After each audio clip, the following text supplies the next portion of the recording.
it's been going well. I know that for me personally, I told a colleague the other day, this year didn't ease in. It was a hit the ground running type of scenario.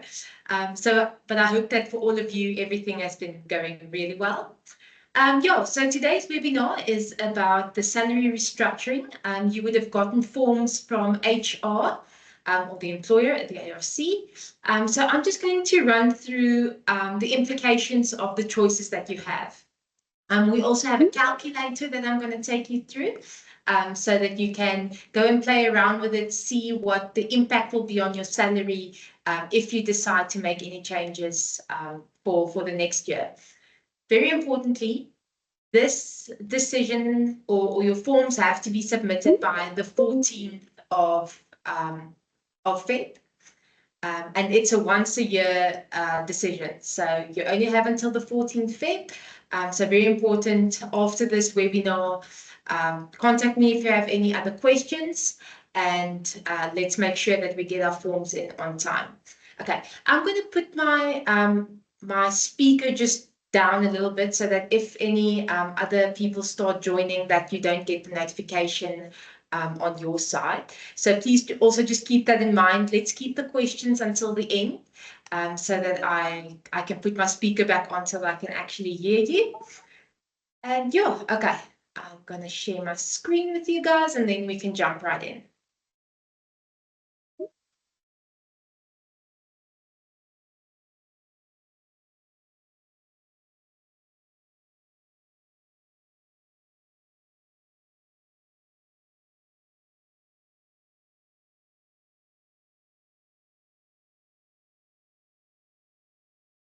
Okay, if I can maybe just get a thumbs up if you can see my screen on your side. Okay, perfect, thank you. Okay, so what I'm going to do today, I'm just going to run through your different options. So you can make a decision regarding your member contribution, your pensionable salary percentage, and then I'm going to show you what those effects are on your contributions, your risk benefits, and your risk premiums. And then, as I said, we also have a calculator that's available online where you can go and play around and make sure that you know exactly what the impact will be on your take-home pay. Okay, so annual opportunity, as I said, and this year, 14th February is the due date. It will be implemented from the 1st of March. So new members, those are all the members that joined the ARC from the 1st of March 2017 and onwards. Those members have a minimum pensionable salary of 50%. Existing members, so anybody who was employed before the 1st of March 2017, you can have a minimum pensionable salary of 40%. And then a couple of years ago, I can't remember if it was 2 or 3 years ago, we've increased the maximum. It was always only until 80%, but you can now have your pensionable salary all the way up until 100%. Okay.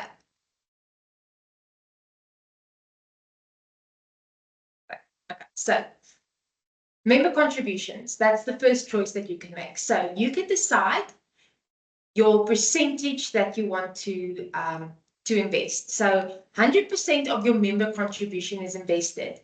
No deductions are made for any admin fees, risk premiums, anything like that. 100% of your member contribution is invested in the pension fund. So I've told a lot of members who've already contacted me and asked for some advice on the restructuring.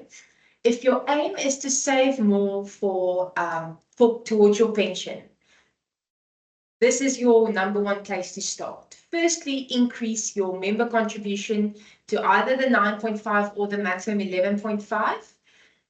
And then if you can afford it, then start increasing your pensionable salary. Because as I said, if you change your member contribution, nothing else changes except the amount that you invest every month. Okay, so this is point number one. Then the second choice that you can make is what is your pensionable salary percentage? Now, I've found that a lot of people don't know what the word pensionable salary actually means.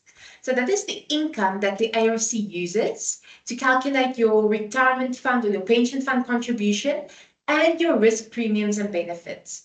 So it's not necessarily your cost to company amount that's used to calculate those benefits and those contributions. You choose what percentage of your cost to company you want to make pensionable, and then the contributions are based on that. Okay, so as I said, new members who were employed after 2017, anything between 50 and 100%, older members, anything between 40 and 100%. Okay, so what are the effects on your contribution? Okay, so firstly, the employer contribution. So everybody's employer contribution is 16% times your pensionable salary. Okay, so let's say, for example, you have a cost to company of 20,000 Rand per month, and you've chosen a pensionable salary of 50%. I just quickly want to get a pointer here. Okay.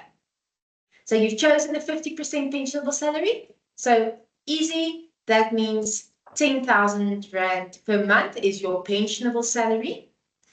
Your employer contribution is then 16% of that 10,000 Rand, so which is then 1,600 Rand per month. And because from your employer contributions, deductions are made for your risk benefits and all the costs within the pension fund. So 5% times pensionable salary is used to cover all those costs, including the risk premiums. So that means 11% times pensionable salary is actually the amount that is invested in your pension fund. So that means 1,100 Rand per month of the 1,600 is then invested. Okay. Back here, why doesn't it work? Okay. Now, if I change firstly, if I changed my pensionable salary, obviously it's going to have an impact on my employer contribution because it's 16% times pensionable salary.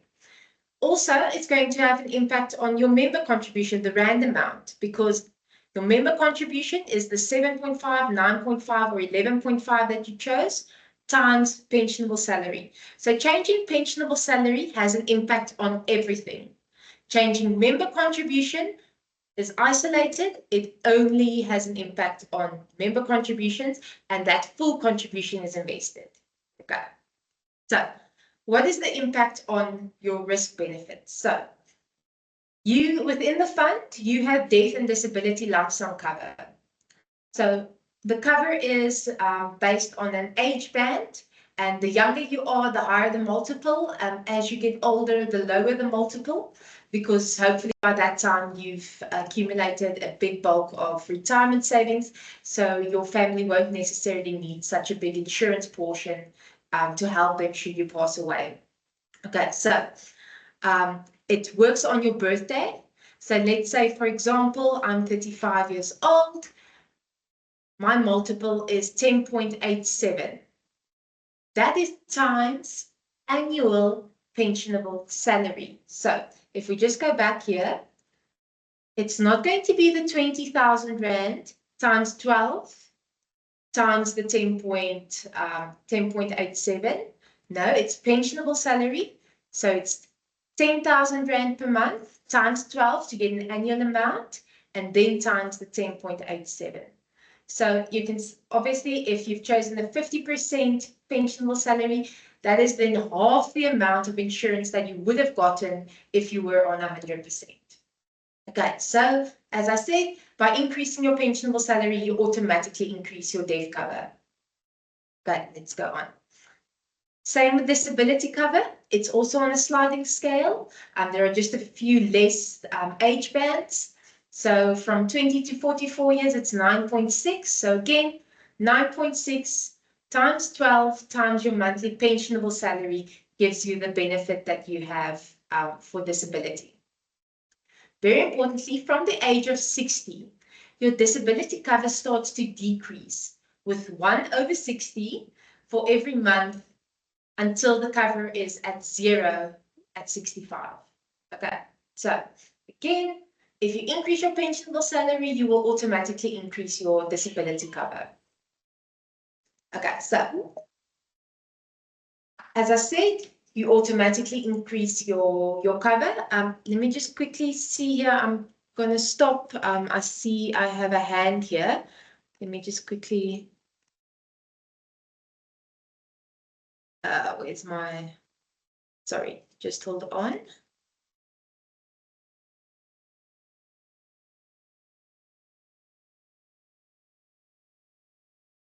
Right. Terry, you have a question? Not. Okay, never mind. I'm gonna go back. Hi, yes, I do. Sorry, Terry, you have a question? Sorry for the noise in my office. I just wanted, before you gone further and I can't go hear in anything on my side. You don't hear me? Do you hear me now? Hello? Do you hear me? We'll come back afterwards. For any questions, we'll get through them then. Okay. Let's go back.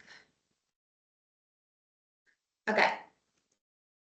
So then, if we look at your risk premiums, the total cost is 3.5% for the death and disability cover. Okay, so that's 3.5% times your pensionable salary. So to give an example, I have two 40-year-old employees. Okay, the first one, both of them, sorry, have a cost to company of 240,000 Rand per year. Okay, the one is on a 50% pensionable salary and the other one is on 70%. Okay, so the 50% pensionable salary, if we take those multiples, member number one has 900, let's call it 920,000 Rand in death cover. Member number two has 1.28 million Rand death cover. Disability, 940,000 for our member with 50% pensionable salary. Disability, 1.3 million for our member with 70% pensionable salary. And the monthly premium, so for member number one, it's 350 Rand per month, and member number two, 490 Rand per month. Okay, so by increasing your pensionable salary, you automatically increase your risk benefits, as I said, but then obviously you also increase the cost thereof. But you'll definitely see if you look at those rates, and you compare it to what an individual policy will cost you, it's still really not expensive cover. So if you don't have individual cover, definitely look at increasing your pensionable salary so that you have sufficient cover within the fund.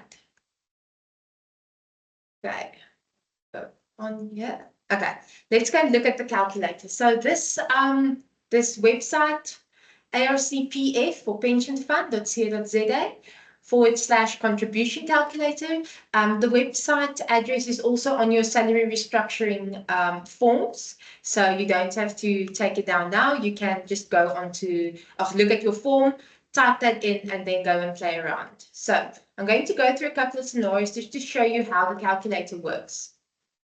So you'll get onto the website.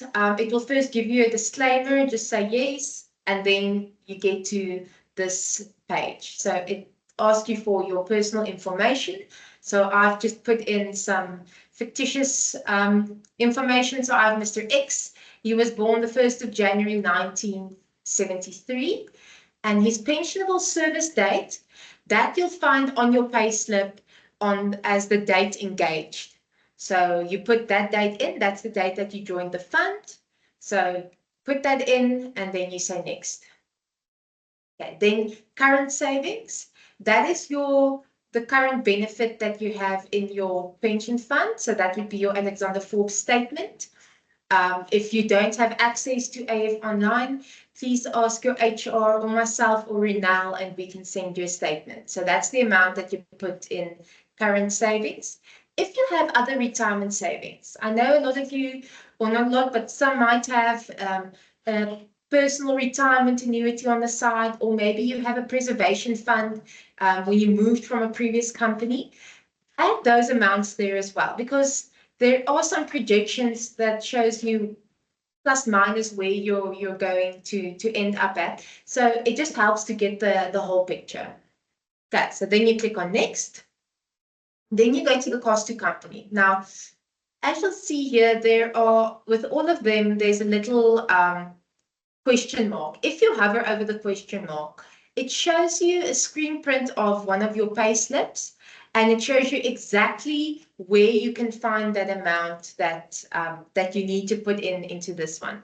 So this is the pension fund amount under the cost to company table or column. And so this is actually the employer contribution, the 16% times pensionable salary. So that's what you put in there. Then next, you put your total cost to company. You add that into the next tab. Then you can click on next. Then you put in your pay as you earn amount, because I also want to show you if you increase your contributions, remember you get a tax benefit from SARS for making contributions towards your retirement fund. I always tell my clients, don't tell me SARS never gives you anything. This is really a big benefit. So you can get up to 27.5% of your income as a tax deduction for making contributions to a retirement fund. So if you put your pay as you earn in there as well, then at the end I can show you what your change in take home pay is going to be. And then lastly, also in the deductions column, there's another pension fund amount. This one should be less than the one in the previous, in the cost to company field, because this is your member contribution amount. So that is either the 7.5, 9.5 or 11.5 contribution towards your pension. Okay, so you put all of that in and you say you want to see the results. View results. And there we go. Okay, so here then you get this information. So this tells me for this Mr. X, his current pensionable salary is 19,020 Rand per month. That is a 45% pensionable salary and a 7.5% member contribution. Okay, and his effective tax rate is 17.45%. Here it tells me, based on his age, what is his death benefit and disability benefit that he has. And then you can say there's a tab that says make improvements. And then you can go and play around. So these are potential scenarios, and you can literally move on this bar and look at what the impact are. So what I've done first for my first scenario, I said, okay, so if you can remember, let's just quickly go back. This member had a 45% pensionable salary, 7.5% member contribution. So I'm leaving the member contribution on 7.5. I'm only increasing my pensionable salary. So I'm going from 45% to 60. And then you click on view results. Okay, so if we view the results then, here we can see first off, I just want to, the risk cover has increased.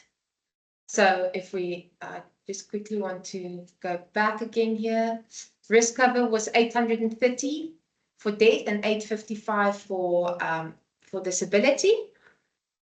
Now I have 1.1 million in life cover and 1.14 million in disability. Okay, so as I said, increasing your pensionable salary has an effect on everything.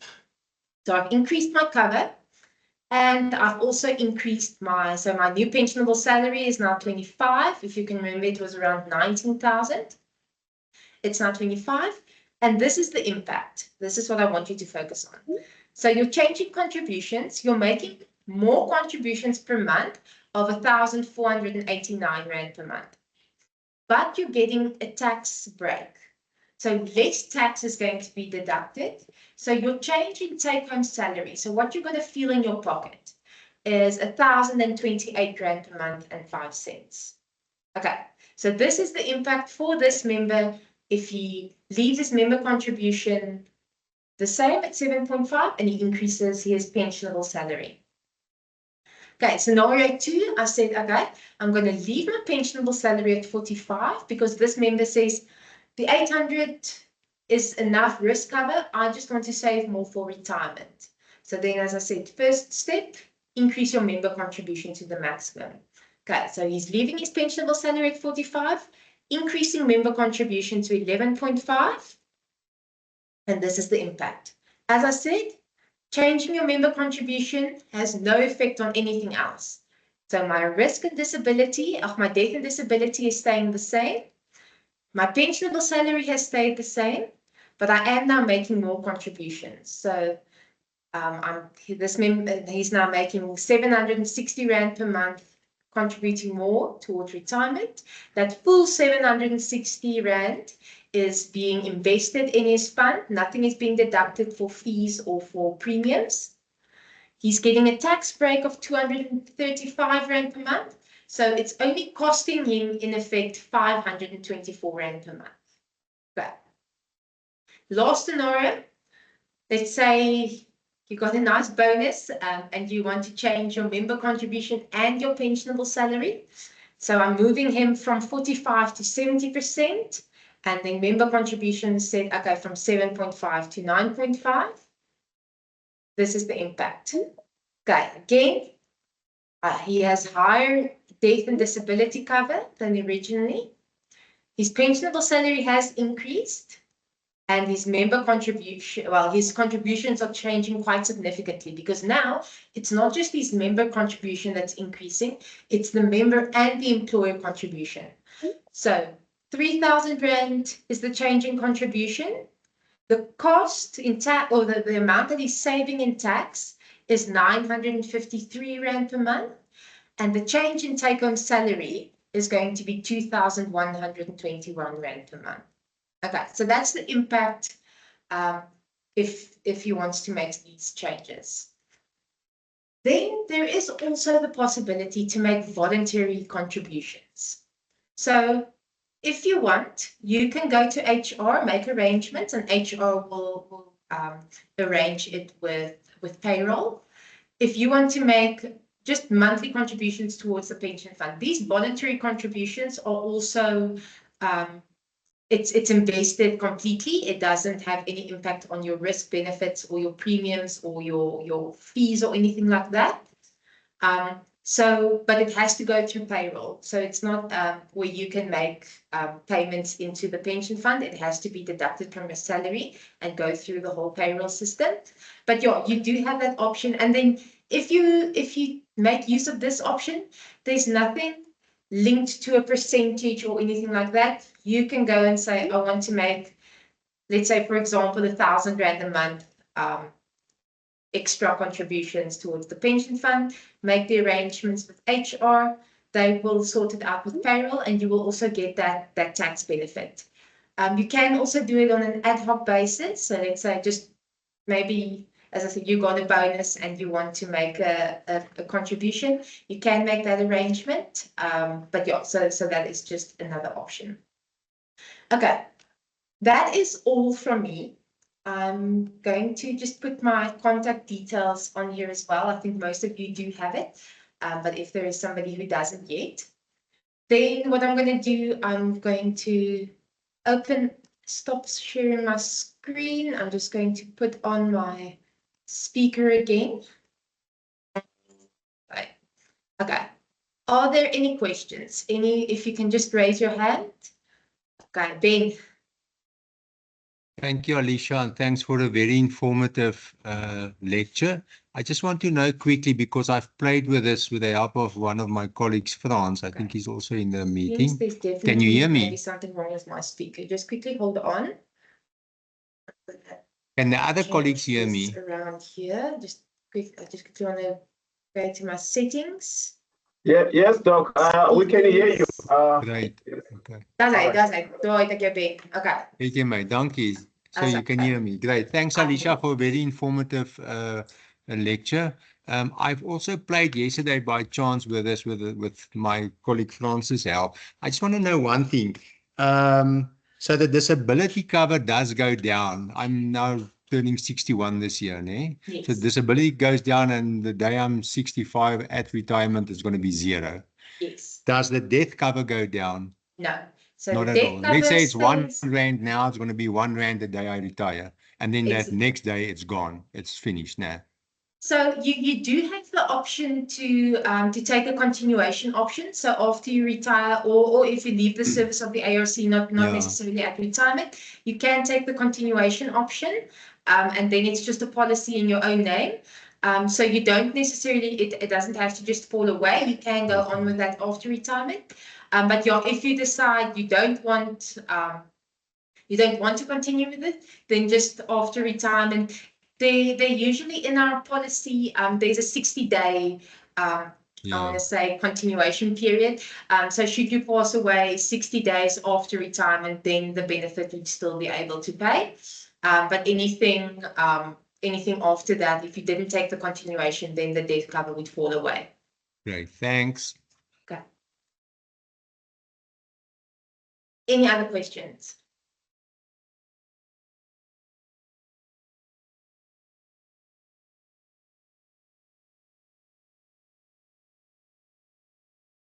Hi, Sylvia. Ek wil net weet, sorry for you guys. Ek het 'n anniteit nê, and I want to put it in my pension, because if I retire by 65, then I have to pay double taxes. Is that what's going to happen? Okay, no. So first of all, a retirement annuity can't be transferred to the pension fund. You can transfer funds from another employer pension or provident fund that you had. So your retirement annuity will have to stay separate, but the tax won't be double. So what SARS does is the retirement tax table, so that one where you get the 550,000 Rand tax-free at retirement for the cash portion that you take. SARS looks at that per taxpayer. So it's if you decide to take, let's say, your full 550 from the ARC pension fund, then there isn't a tax benefit left for the RA. If you decide to take everything from the RA, there won't be a tax benefit left within the pension fund. But that would work exactly the same whether you've added everything together or if it's been separate. It doesn't have any tax implications or that you might need to pay more tax because you have more than one annuity or retirement product. Does that make sense? Yes, thank you, dear. Bye. Any other questions?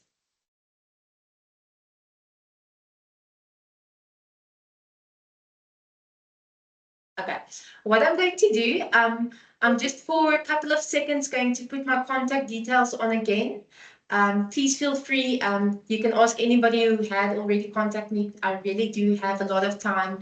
You can bother me, and I want to make sure that you're making informed decisions and the best decision for you at retirement. So please don't hesitate to ask for assistance if you need it. And then, yeah, I'm going to put this recording. I'll send it out to members who couldn't join this morning. And then please make sure that your forms are submitted to HR by the 14th, that next week, Friday. It's also Valentine's Day for those of you who didn't remember. So yeah, thank you very much for joining this morning. And then I'll talk to you guys again soon. Okay, thank you. Thank you, Alicia. Bye-bye. Bye-bye.